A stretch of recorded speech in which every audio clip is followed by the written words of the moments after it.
الله الذي خلق السماوات والأرض وجعل الظلمات والنور ثم الذين كفروا بربهم يعدلون وأصلي وأسلم على خير المرسلين محمد بن عبد الله صلى الله عليه وسلم. On s'est arrêté durant le cours précédent quand le prophète sallallahu alayhi wa sallam chercha une issue, c'est-à-dire il chercha d'autres tribus pour qu'ils le soutiennent, pour qu'ils propagent le message d'Allah. Une tribu qui le soutient jusqu'à ce qu'il accomplisse sa mission. Et là, il profita de l'occasion du pèlerinage pour rencontrer les suzerains de différentes tribus. Rabi'a ibn Abbad al-Dayli, cette personne-là, avant qu'il se convertisse, quand il était mécréant, il a vu le prophète sallallahu alayhi wa sallam circuler dans les marchés et appeler les gens oh Bani tel, fils de tel, suivez-moi, adorez Allah, ne lui associez rien. Est-ce qu'il y a quelqu'un parmi vous qui peut me soutenir, jusqu'à ce que j'accomplisse cette mission? Je suis prophète, je suis l'envoyé d'Allah. Dites la ilaha illallah, vous aurez la victoire. Qulu la ilaha illallah tuflihu. Et cette personne, il a vu le prophète sallallahu alayhi wa sallam en train d'appeler les gens, et il a vu derrière lui une personne qu'à chaque fois que le prophète sallallahu alayhi wa sallam appela les gens, lui, il s'adresse à ces gens-là, il dit ne le suivez pas, nous on est de sa famille, on le connaît. C'est quelqu'un qui veut que vous vous désavouez de Lat ou Al-Uzza, il voulait que vous vous désavouez de vos alliés parmi les djinns. C'est un innovateur, comme c'est évoqué dans le hadith, c'est un innovateur et c'est un égareur. Il dit ça sur le prophète sallallahu alayhi wa sallam. Puis cette personne, Rabi'a ibn Abbad al-Dayli, il était accompagné de son père. Il a dit à son père, c'est qui cette personne qui criait? Il lui a dit, celui-là c'est l'oncle de Mohammed, Abu Lahab. Son travail, il fait ni commerce ni rien que de barrer le chemin d'Allah subhanahu wa ta'ala, rien que de faire d'éloigner les gens de l'appel du prophète sallallahu alayhi wa sallam, la prédication du prophète sallallahu alayhi wa sallam. Il ne vend, il n'achète rien, il se contente de suivre le prophète sallallahu alayhi wa sallam. Regardez la mécréance. Puis le prophète sallallahu alayhi wa sallam, il s'est présenté à la tribu de Bani Amir, Bani Sa'sa'a. Ils sont venus eux aussi faire le pèlerinage. Il alla chercher leur suzerain. Leur suzerain c'est Bayhara ibn Firas al-Amiri. Le prophète sallallahu alayhi wa sallam lui récita quelques versets du Coran. Et celui-ci fut très touché par cette parole. Et puis il a dit au prophète sallallahu alayhi wa sallam, assis-toi et attends-moi. Et il est allé voir sa tribu. Il leur a dit, écoutez, il y a une personne qui prétend être prophète. Il m'a dit des paroles, j'ai jamais entendu pareil éloquence, pareil beauté et tout. Et ils lui ont dit, qu'est-ce que tu nous proposes? Il a dit, je vous propose de le suivre parce qu'avec ces paroles-là, il va régner sur tous les Arabes. Ils ont dit, bon, tu es notre suzerain, tu décides comme tu veux. Puis cette personne-là, il est retourné voir le prophète sallallahu alayhi wa sallam, et il lui a dit, d'accord, on te soutient avec les armes, on est derrière toi, à une seule condition. Puis le prophète sallallahu alayhi wa sallam lui a dit, laquelle? Quelle est cette condition? Il a dit, tu me légueras le pouvoir après toi. C'est-à-dire, c'est moi qui serai le successeur. Et le prophète sallallahu alayhi wa sallam, il a dit, cette affaire appartient à Allah. Cette affaire appartient à Allah, il en héritera qui il veut, et inna hadha al-amr lillah yu'tihi man yasha'u min ibadihi wal 'aqibatu lil muttaqin. Et la suite sera en faveur de ceux qui se prémunissent.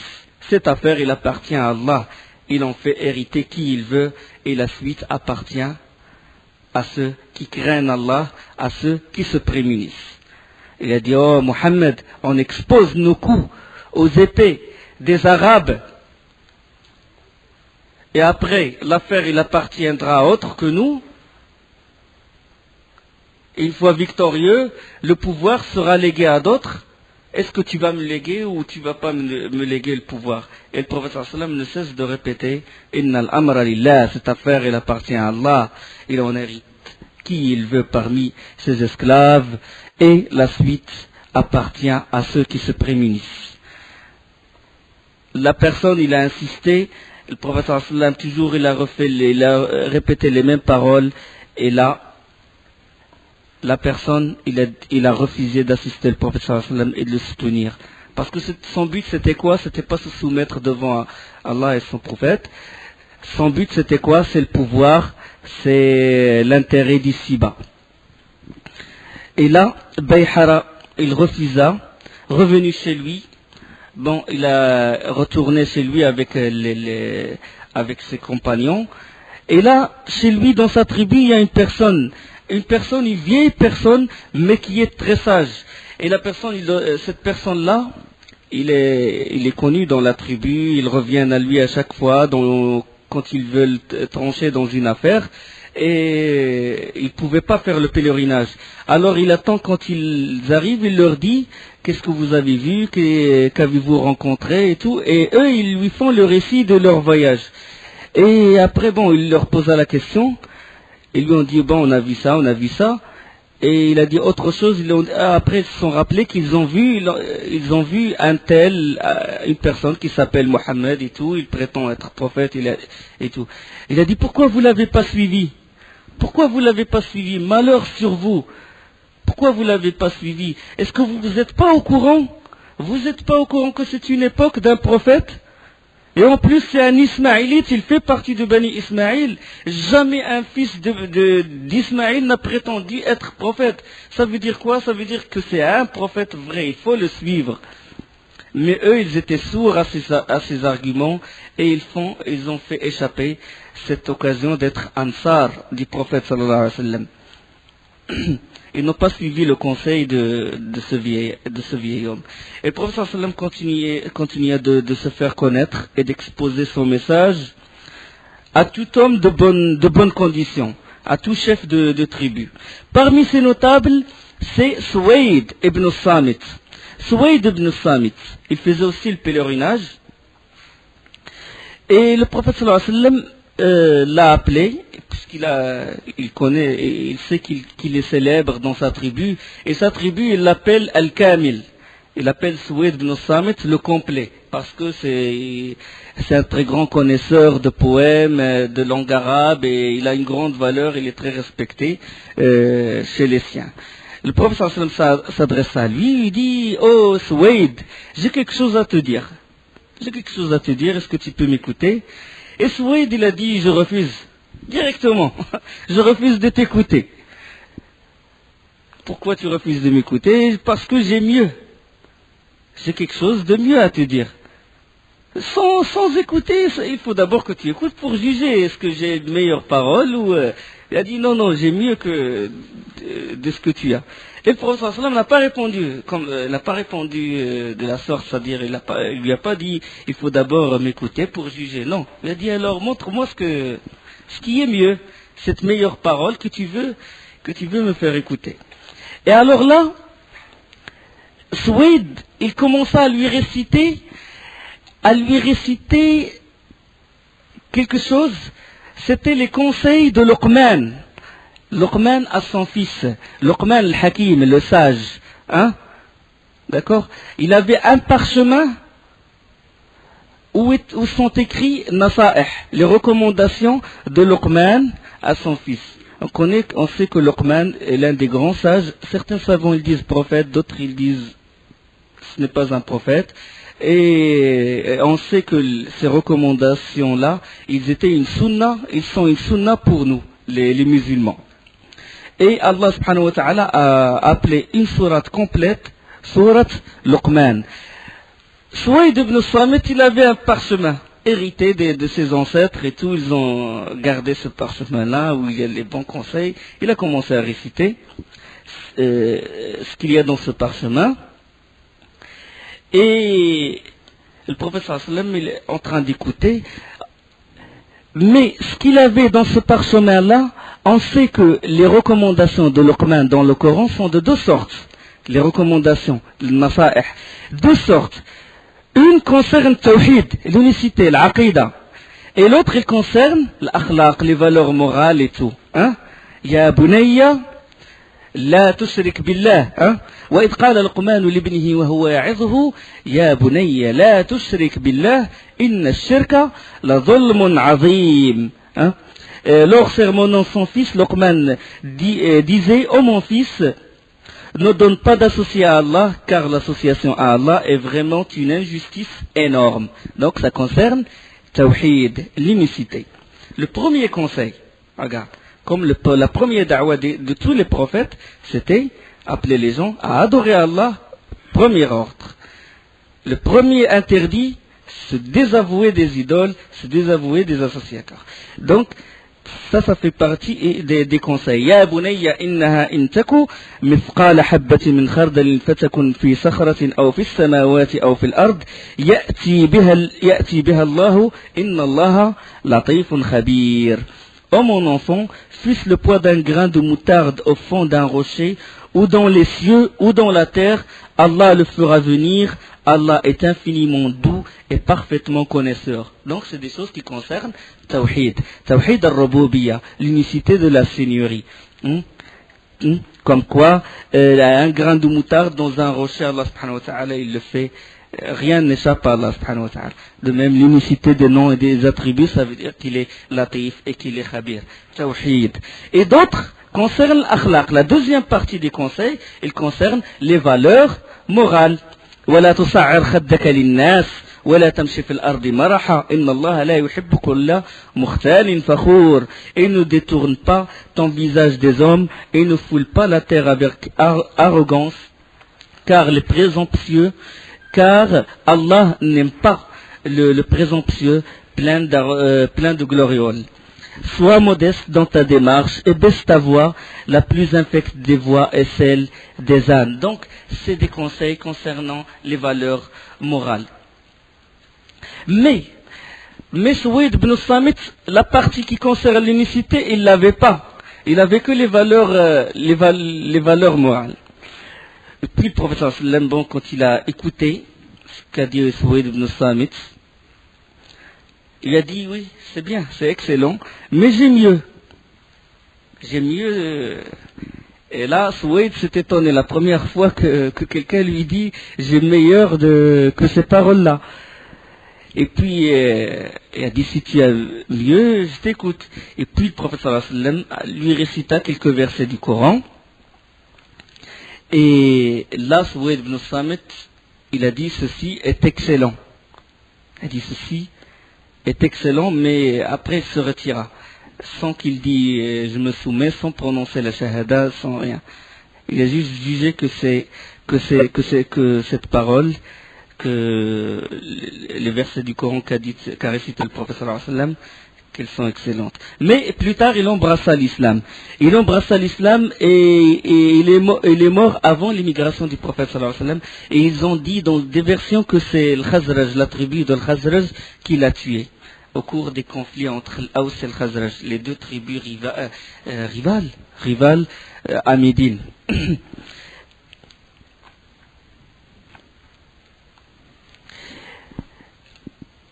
Au cours de ces querelles, effectivement, au cours de ces querelles entre l'Aws et le Khazraj, une tribu de l'Aws, des émissaires qui font partie de cette tribu, sont venus faire le pèlerinage et en même temps chercher le soutien auprès de Quraysh. Ils veulent que les Quraysh les soutiennent contre le Khazraj. Et dans cette tribu, il y avait une personne qui s'appelle Abu al-Haysar, de Bani Abd al-Ashhal. Abu al-Haysar, il était le chef de ce clan-là, le clan de la tribu de Bani Abd al-Ashhal, c'est-à-dire de la grande tribu de l'Aws. Alors pendant qu'ils attendaient une réponse, le prophète sallallahu alayhi wa sallam vint les trouver, leur dit: êtes-vous disposés à recevoir autre chose, mais meilleure que celle que vous étiez venus chercher. Ils sont venus chercher l'alliance ils veulent que les Quraysh les aident contre le Khazraj. Et le prophète sallam leur a proposé ceci, et puis ils ont dit, quelle est cette proposition? Laquelle? Et le prophète sallam leur a dit que je suis l'envoyé d'Allah, et que je les invite à adorer Allah sans rien lui associer, que Allah il a fait descendre sur moi le Coran, et il leur fit connaître l'islam, etc. Et là, lorsqu'il eut terminé, un jeune homme qui s'appelle Iyas ibn Mu'adh, il s'écria, il a dit, par Allah, voici qui est meilleur que ce qui nous a amenés ici. Il a été touché par ce qu'a dit le prophète sallallahu alayhi wa sallam. Et là, Abu al-Haysar, il a pris un morceau de terre et il l'a jeté au visage de ce jeune homme.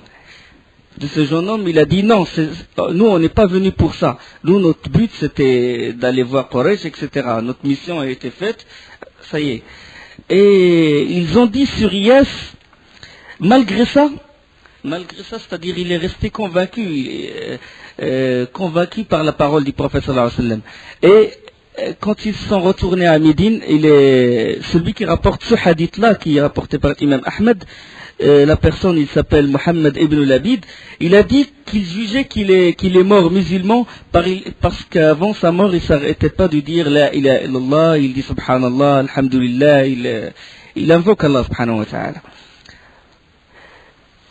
Parmi les gens qu'a rencontré le prophète sallallahu alayhi wa sallam, et c'est cette rencontre qui a changé la face de l'islam, c'est cette rencontre qui a changé l'histoire. C'est un groupe de la tribu de l'Khazraj, un groupe de Khazrajis. Dans une région, ils ont rencontré le prophète sallallahu alayhi wa sallam dans ce qu'on appelle Al-Aqaba, un endroit de la Mecque. Ils étaient au nombre de 6 ou de 12, suivant les versions. Le prophète sallallahu alayhi wa sallam les appela à adorer Allah, il les convia à l'islam et leur récita quelques extraits du Coran. Et dès qu'ils ont entendu le prophète sallallahu alayhi wa sallam, ils se sont réunis, ils se sont dit, par Allah, c'est le prophète dont vous menacent les Juifs. Les Juifs, ils vous menacent. Médine est composée de 3 parties, 3 grands clans. L'Aws, le Khazraj et les Juifs. Un tiers. 3, des minorités. Et personne n'a réussi à régner parce que si quelqu'un de l'Aws il veut régner, il se dresse contre lui. Les Juifs et le Khazraj se dressent contre lui. Donc, les Juifs, ils avaient une partie, et on sait qu'il y a 3 clans dans les Juifs, 3 grandes familles, c'est Bani Nazir, Bani Qurayda et Bani Qaynuqa'. Et il y avait beaucoup de rivalité entre l'Aws et le Khazraj. Il y avait des guerres qui ont laissé beaucoup de victimes. La dernière des guerres, c'est la guerre de Bou'ath. Elle a duré à peu près 120 ans. Il y avait toujours une tension entre les 2 clans, et aussi entre l'Aws et les Juifs, et entre le Khazraj et les Juifs. Et dans les moments de tension et d'acrimonie, l'Aws et le Khazraj, il entendait souvent les Juifs s'exclamer.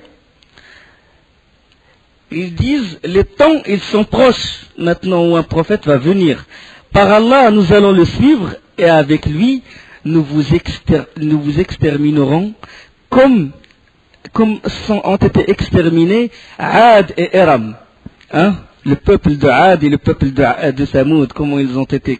Nous, on va l'aider, on va le soutenir. On va soutenir cet homme, ce prophète qui va venir, et on va l'aider à vous tuer, à vous massacrer. Allah subhanahu wa ta'ala, il parle de ça plus tard à Médine. Allah, il dit sur eux, à leur propos, dans Surat al-Baqarah, وَلَمَّا جَاءَهُمْ كِتَابٌ مِّنْ عِنْدِ اللَّهِ مُصَدِّقٌ لِمَا مَعَهُمْ وَكَانُوا مِنْ قَبْلُ يَسْتَفْتِحُونَ عَلَى الَّذِينَ كَفَرُوا فَلَمَّا جَاءَهُمْ مَا عَرَفُوا كَفَرُوا بِهِ فَلَعْنَةُ اللَّهِ عَلَى الْكَافِرِينَ. Et quand leur vint d'Allah un livre confirmant celui qu'ils avaient déjà, confirmant la Torah qu'ils avaient déjà, alors qu'auparavant, ils cherchaient la suprématie sur les mécréants, les Juifs sur l'Aws ou al-Khazraj, et quand leur vint ceux-là même qu'ils reconnaissaient, ils refusèrent d'y croire, que la malédiction d'Allah soit sur les mécréants. Ils ont dit, bon, c'est le prophète dont nous menacent les Juifs, qu'il ne nous devance pas. C'est-à-dire qu'il faut qu'on soit, nous, les premiers à le soutenir, parce que si jamais c'est eux qui le soutiennent, il se peut que cette menace se réalise. Bon, ils crurent en lui, ils ont répondu favorablement, et c'était le premier groupe à avoir embrassé l'islam. Le premier groupe à l'échelle du groupe à avoir embrassé l'islam de l'extérieur de la Mecque. Et là, le prophète sallallahu alayhi wa sallam leur a enseigné quelques prescriptions de l'islam, et de retour à Médine, les Khazrajites, les gens de la tribu de Khazraj, ils transmirent le message de l'islam à tous ceux de leur peuple et les incitèrent à adhérer à l'islam. Et ce message-là, il commença à se propager dans toute la ville. L'année suivante, à l'occasion de la période du pèlerinage, 12 Médinois, 12 personnes habitants de Médine, de Yathrib, parmi lesquels une partie de ceux qui ont fait le pèlerinage l'année précédente, et 2 de la tribu de l'Aws, ils étaient 12, ceux qui ont vu le prophète sallallahu alayhi wa sallam, la première entrevue c'était entre les gens de l'Khazraj, mais l'année d'après ils ont ramené 2 des gens de la tribu rivale, c'est-à-dire ceux de l'Aws. Et ben ils vinrent trouver le prophète sallallahu alayhi wa sallam et ils firent serment d'allégeance, bay'a al-Rasul sallallahu alayhi wa sallam. Ils firent serment d'allégeance, et c'est ce qu'on appelle le bay'at al-Aqaba al-Oula, le pacte de l'Aqaba. Aqaba, c'est l'endroit première, c'est le premier pacte qui a été fait entre ces gens-là et le prophète sallallahu alayhi wa sallam. On appela aussi ce pacte-là le pacte des femmes, bay'at al-Nisa. Le pacte des femmes, c'est pas parce qu'il n'y avait pas de femmes dans ce pacte-là. Il n'y avait pas de femmes. Mais on l'appelle pacte des femmes parce que c'est un pacte où il n'y a pas de djihad. Le djihad n'a pas encore été imposé. Et on l'appelle pacte des femmes. Comme le rapporte Ubad ibn Samit dans le hadith al-Bukhari.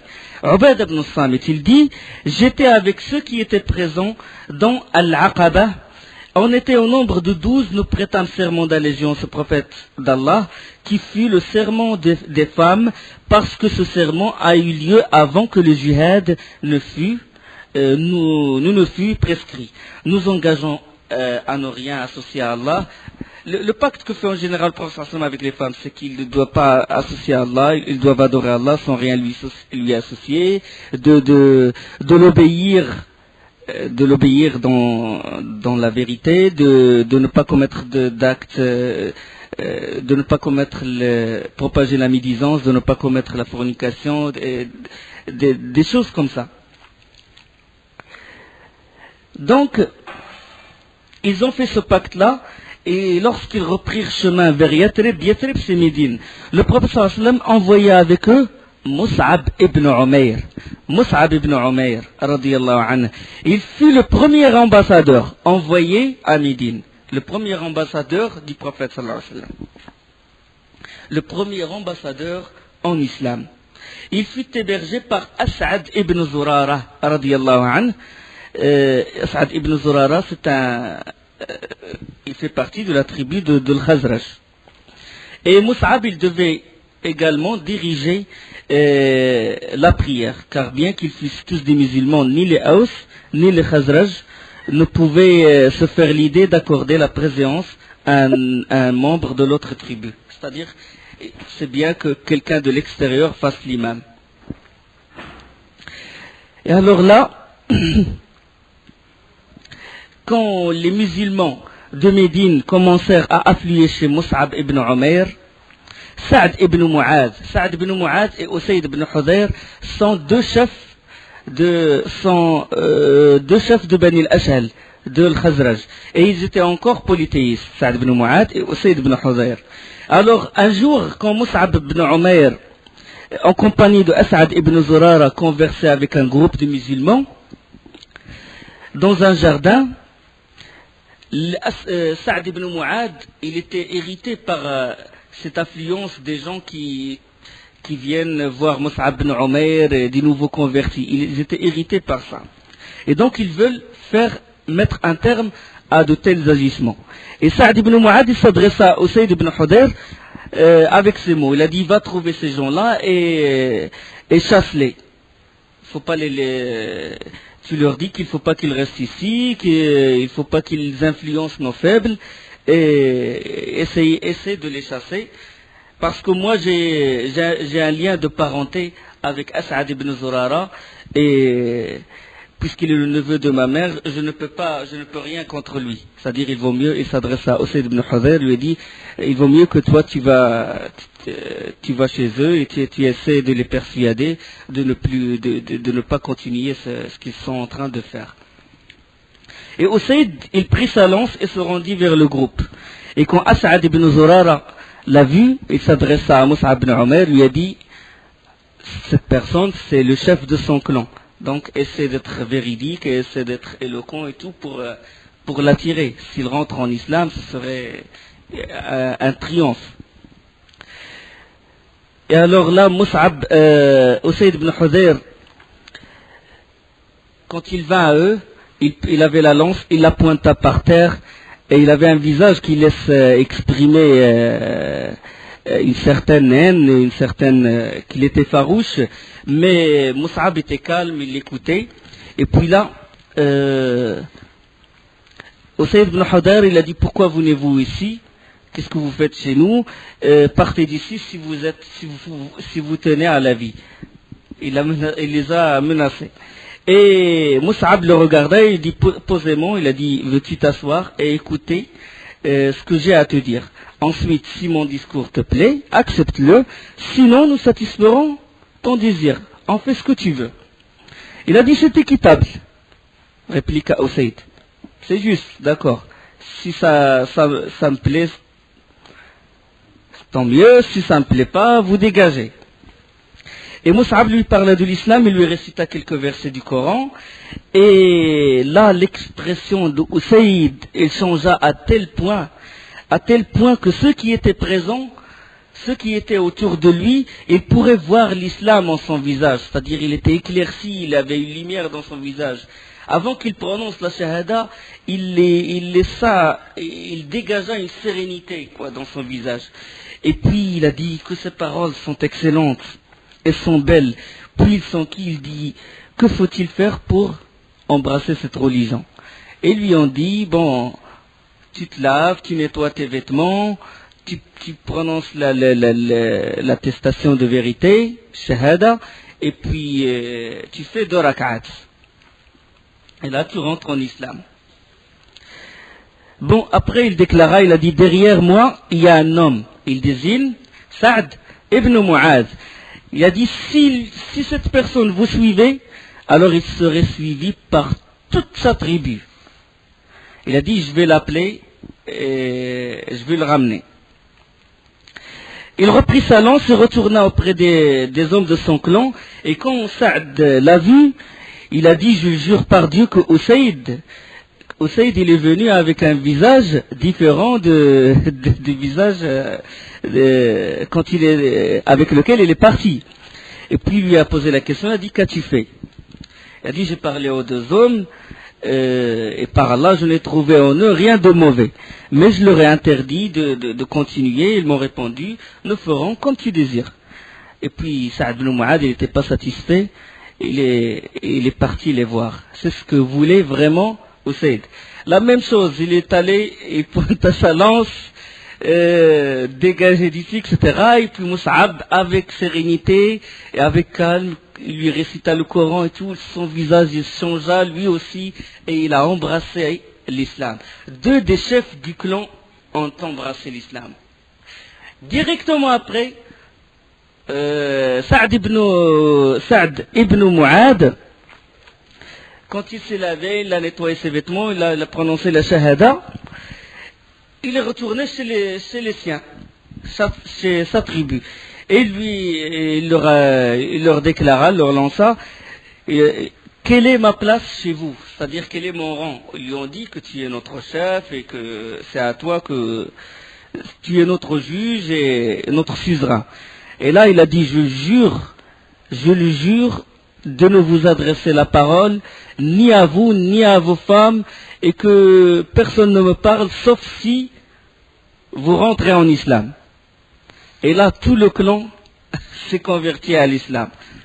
Subhanallah, d'une vitesse, tout le clan de l'Khazraj est rentré en islam. Le rapporteur du hadith, il dit, le soir même, il ne restait plus personne, ni homme, ni femme de son clan, qui ne fut entré en islam. L'islam se propagea d'une vitesse à Médine. Et chaque membre chaque nouveau converti, il essaie d'inciter les autres membres de sa famille pour qu'il embrasse l'islam. Ils font des pressions et tout. Et même Amr ibn al-Jamouh, l'un des chefs, des grands notables aussi de Médine, ses enfants sont rentrés en islam et lui, il refusa d'embrasser l'islam. Alors il avait une statue qu'il adorait, et puis pour vraiment... ses enfants lui font beaucoup de pression, et pour vraiment le faire montrer qu'il doit se désavouer de cette religion, de son idolâtrie, et de s'éloigner de l'adoration des idoles, la nuit, ils rentrèrent discrètement chez lui, ils prenaient la statue, ils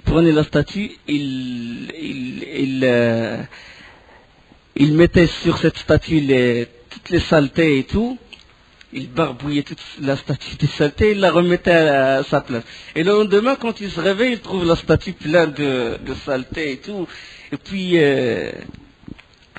quand il a vu sa statue pleine de saleté, il s'est adressé à son idole. Il a dit, qui t'a fait ça? Qui t'a fait ça? Tu peux pas te défendre? C'est pas possible. Il parle insensé, il parle avec sa statue. Puis il le lava, il le nettoyait sa statue, il la parfuma et tout. Et puis il a dit, la prochaine fois, il faut te défendre. La nuit, la même chose. Ils l'ont pris la statue, ils l'ont sali, la même chose. Le lendemain, il le nettoya, il le renettoya. Et puis qu'est-ce qu'il a fait? Il a dit bon, il a ramené une épée et puis il l'a mis sur le cou de la statue. Il a dit, si quelqu'un veut te faire une chose pareille, tu le tues. Le lendemain matin, quand ils ont trouvé l'épée collée à la statue, là ils ont pris la statue, ils l'ont mis dans un trou, dans un puits perdu, où les gens fassent leurs besoins. Et ils ont collé au cou de la statue un chien. Lui, le lendemain, affolé, il n'a pas pu trouver il cherchait sa statue, il appelait les gens, hôtel, j'ai égaré mon Dieu, quelqu'un a vu mon Dieu. En train de le chercher, puis là, ils lui ont désigné le puits perdu, puis là, il trouva sa statue jetée dans le trou, plein de saleté, puis là, il est revenu à lui-même, il a dit, par Allah, si vraiment tu es un Dieu, on te fera pas de toi une chose pareille. Et il s'est converti à l'islam. Donc, c'est-à-dire, il y avait une vraie propagation de l'islam à Médine. Là, concernant Médine, concernant une autre personne maintenant, c'est l'un des grands chefs de la tribu de Daous, proche de la Mecque, une grande tribu forte, et qui s'appelle Tufayl ibn Amr. Tufayl ibn Amr, il est venu faire le pèlerinage. Puis dès qu'il est rentré, les Quraysh, ils sont précipités vers lui. Ils l'ont salué, ils lui ont dit, attention, on a un sorcier, il est dangereux, il ne faut pas l'écouter, il faut faire tout ton possible pour ne pas l'écouter. Parce que même si tu passes à côté de lui et que tu l'écoutes, tu risques d'être ensorcelé. Et là, il a eu peur. Et lui, il raconte, il dit, ils m'ont tellement fait peur au point que j'ai mis le coton, le korsov, ce qu'on appelle en arabe korsov, le coton dans mes oreilles, et j'ai bouché mes oreilles pour ne pas l'écouter. Et quand il a entamé le tawaf, il a vu le professeur sallam réciter le Coran, il le regardait, mais sans vraiment distinguer ce qu'il disait, ce qu'il récitait. Puis après, il entama le tawaf, tour après tour, puis il commença à réfléchir. Commença à se dire, oh, Tofail, t'es vraiment le suzerain, t'es le chef de ta tribu. Tu es connu pour être un grand poète. Tu connais la poésie. Et en plus, t'es quelqu'un de sage. Tu fais la différence entre le bien et le mal. Et plus que ça, t'es le chef de la tribu. Et comment ça se fait qu'un homme, il te fait peur? Là, il enleva le coton de ses oreilles, il déboucha ses oreilles. Et puis, il alla voir le professeur sallam, il dit, oh Mohammed, parle-moi, je veux t'écouter. Le professeur sallam lui expliqua l'islam, lui récita quelques versets. Là, le cœur de Tofail ibn Amr commença à s'ouvrir à l'islam, à s'illuminer. Puis, il a embrassé l'islam. Il a embrassé l'islam, puis il a dit au professeur sallam, écoute, maintenant, ordonne ce que tu veux, sans condition. Si tu veux que je reste avec toi, je reste avec toi maintenant. Tout ce que tu veux, je t'obéis directement. Du moment qu'il a prononcé la shahada, il a dit, ça y est, je suis obéissance totale, sans condition. Et le prophète sallam lui a dit, non, retourne chez tes siens, fais la da'wa, propage l'islam, appelle-les à l'islam. Et là, les Quraysh, ils furent informés que Tofail ibn Amr, il est rentré en islam, et ils lui ont barré le chemin. Il commençait à lui dire, qu'est-ce qui t'arrive, t'as apostasié notre religion, t'as tourné le dos. Il a dit, non, j'ai embrassé l'islam. Alors ils s'écrièrent, ils voulaient le frapper, ils voulaient se venger. Puis là, il leur a dit, si quelqu'un s'approche de moi, toute la tribu de Daous va attaquer la Mecque. Là, tout le monde s'est écarté de lui. Et là, à mi-chemin, lui sur son chameau, une lumière a surgi entre ses deux yeux. Et il lui a illuminé la rue, c'était la nuit, la route. Et puis après lui, il a dit, oh Allah, pas dans mon visage. Parce que si les gens de la tribu de Daous, s'ils me voient avec ce visage étrange, ils vont dire que la divinité l'a châtié. Hein? Donc, il a invoqué Allah subhanahu wa ta'ala. C'était un miracle, c'était un prodige, karama, comme karamat al-awliya. Et la lumière, elle s'est déplacée de son visage vers le bout de son fouet.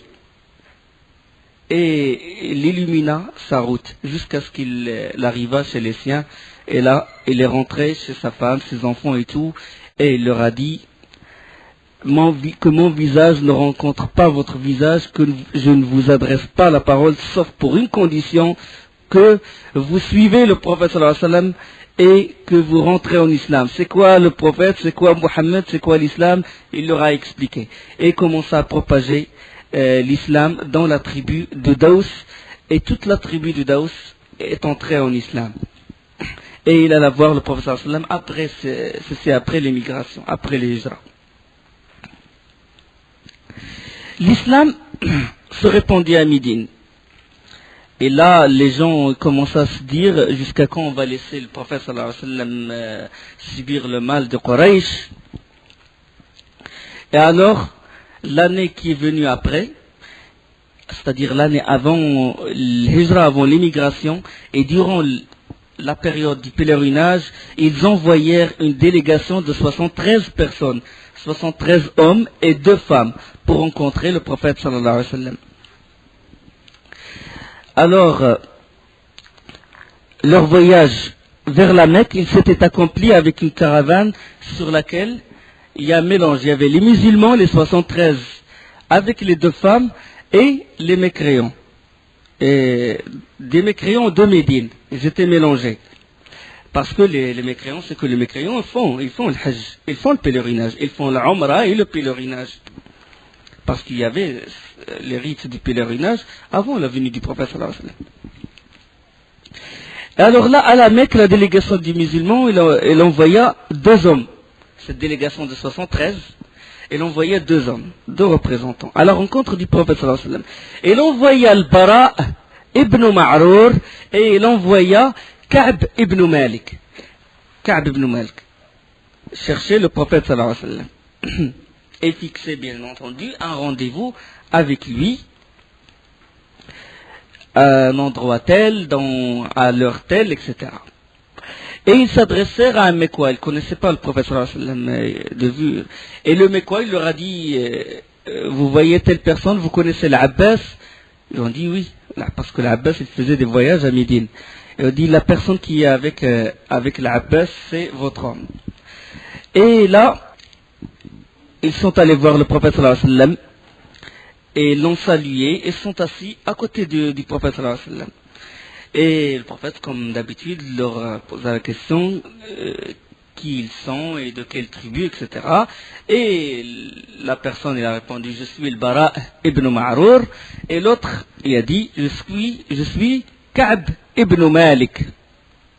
Et quand le prophète sallallahu alayhi wa sallam a entendu Ka'b ibn Malik, Ka'b ibn Malik, il rapporte même dans le hadith, il a dit un mot que je n'oublierai jamais. Du moment que Ka'b ibn Malik a dit, mon nom c'est Ka'b ibn Malik, le prophète sallallahu alayhi wa sallam s'écria, le poète. Et puis Ka'b il s'est réjoui de le fait que le prophète sallallahu alayhi wa sallam l'a vanté, quoi, a dit de lui qu'il est poète, etc. C'est une célébrité aujourd'hui. Pourquoi il a dit poète à haute voix et tout? Parce que le moyen de propagation, le moyen d'information à l'époque, c'était quoi? C'était la poésie, et se transmet de maison en maison, de père en fils. Eux, ils étaient éloquents, ils apprenaient vite le poème. C'était le moyen de transmission le plus célèbre. C'est comme, vous savez, un poète, un grand poète, à l'époque, c'est comme une chaîne de radio maintenant. Une bande de radio, ou une chaîne de télé, ou un journal. C'était ça. Donc le prophète sallallahu alayhi wa sallam, quand il a dit, il a montré le mérite de cet homme, ça veut dire que s'il rentre, que cette personne, s'il est musulman, ça veut dire que l'islam, il va se propager vite, hein. Et alors, Ka'b et le Bara ont voulu fixer un rendez-vous avec le prophète sallallahu alayhi wa sallam. Et ils étaient gênés par la présence de l'Abbas. Parce que l'Abbas, il était encore polythéiste. Puis le prophète sallallahu alayhi wa sallam, il a dit, vous pouvez parler, vous êtes libre, je fais confiance à mon oncle. Wa subhanakallahumma bihamdika ashhadu an la ilaha illa ant astaghfiruka wa atubu